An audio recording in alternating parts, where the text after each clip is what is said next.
My name is Elaine Marie Cooper, and I'm the author of The Road to Deer Run. The Road to Deer Run is a saga of a young British soldier during the American Revolution.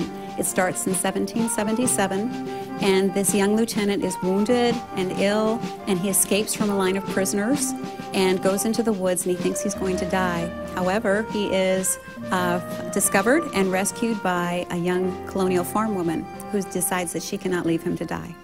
The Road to Deer Run is a love story about two very unlikely people who come together who are actually enemies, but she decides that she cannot leave the wounded person there to die, and so she takes him under her wing and nurses him back to health. There are many obstacles to their romance, and not the least of which is the fact that Mary is the main character and her brother has been killed in the war, and so she has a grudge against the British. But because she recently went through a death in her own family, she realizes that she looks at this person and has compassion on him, and she wants to help him, and she's tired of death and she is tired of the war, and so she decides that she will take him under her wing. It is a fictitious book rooted in fact. There were many soldiers during the American Revolution who in fact did escape and assimilate into the lifestyle of America.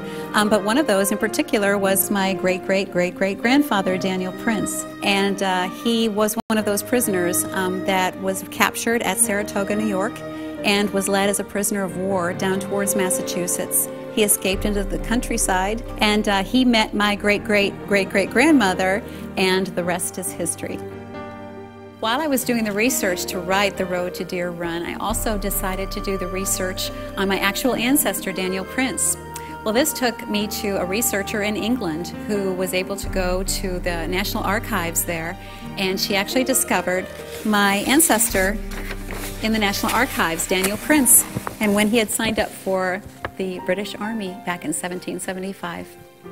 The overall message would be a couple of messages, and one of them would be a greater knowledge of what our forebears went through to start our country and what it was like to live back during the period of the Revolution. It was a very difficult time. But the other messages are a message of love and forgiveness, especially in a time of bitterness and a time of great changes going on in the nation, but also a message that when people go through difficult times, they can survive it better if they cling to a faith in God. I decided to dedicate this book to my daughter Bethany, who passed away. This book is dedicated to the memory of my daughter, Bethany Jean Cooper, December 12, 1978 to October 20th, 2003. In a family of writers, her creative star shone the brightest.